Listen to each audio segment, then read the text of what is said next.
Hi, Marissa. Hi, good to see you three. I'm really excited to talk about your feature film, Ballad of Wallis Island. I'm here with director James Griffiths, Tim Key, and Tom Basden, who are both cast members. I know the three of you are no strangers to one another. You've worked for a while, actually, on your BAFTA-nominated short, The One and Only Herb Maguire Plays Wallis Island. I would love to hear from the three of you what themes that you wanted to explore in this specific expansion for this feature film. Well, for this one, the short one was like a kind of very self-contained thing with just two chaps who are plonked together on an island. And the story was all there, which is now into the feature film, the very small story of a millionaire spending money to get his favourite musician to come to the island. I suppose with this one, we wanted to explore, to have a little bit more depth, to make it worthy of being a feature film. And so we unlocked it by like adding a part and giving everyone, I suppose, a past. So we have Nell, who's played by Carey Mulligan, which kind of opens up the whole thing, really.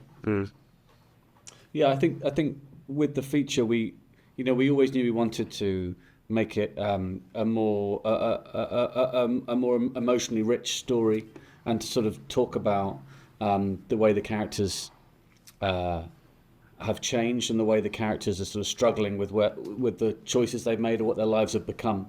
And so the feature is very different to the short, really, in feel, because while there are still a lot of the sort of same comedic elements, I think there's a kind of there's a journey that all the characters go on in this film, and there's they all need to kind of let go of something, basically, and that's the kind of the point at which we're sort of driving towards in this film. I was just going to say that it feels inevitable to me that these characters we expand because as creatives we've all grown 17, 18 years older, so you've just got this breadth of experience and can talk more authentically about those themes of kind of looking back and being stuck in your kind of midlife, I guess you'd call it, midlife, and looking back on your early life and sort of, hankering after that feeling or those kind of emotions. So it feels like inevitable, really, that we would there would be a deeper story because we've all been on a deeper journey outside of work as well, outside of the story. Yes. Tom, I know you wrote much of the music in this film. Can you talk a little bit about your musical influences or any bands or duos that you drew inspiration from for Maguire and Mortimer? So I mean, there was no one band or artist that I was that I had in mind especially for the music, but I think people like Gillian Welch and Dave Rawlins, like that kind of music was sort of in my mind a little bit, maybe sort of Nick Drake and John Martin, kind of sort of English folk.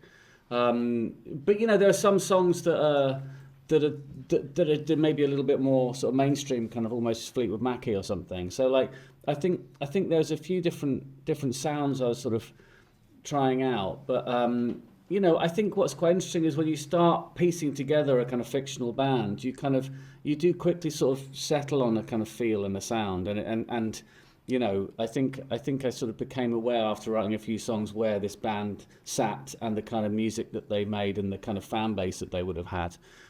So that was a lot of fun, actually, like assembling this whole kind of fictional backstory, like musically and with everything else with Maguire Mortimer. And that's important, isn't it? The band, for the story and for the authenticity of the world we created, and the band had to be a band that you could have, if an audience looked at it and they think, oh, did we miss this band? If you did a deep dive in Spotify, you find the band, but then there'd be also a huge fan base who remembers going to see them live, like Charles. So it was kind of important that it didn't just feel like ABBA were getting back together. Do you know what I mean? It had to be sort of niche enough for it to work for our story.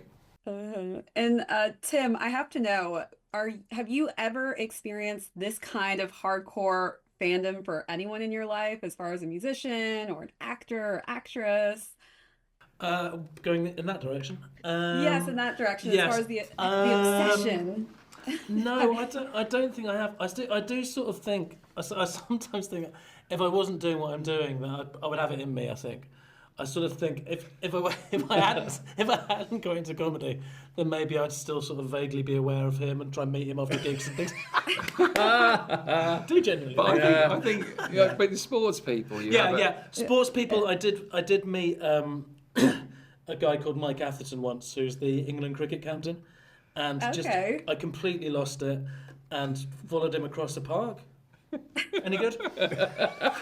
That's pretty good. At all.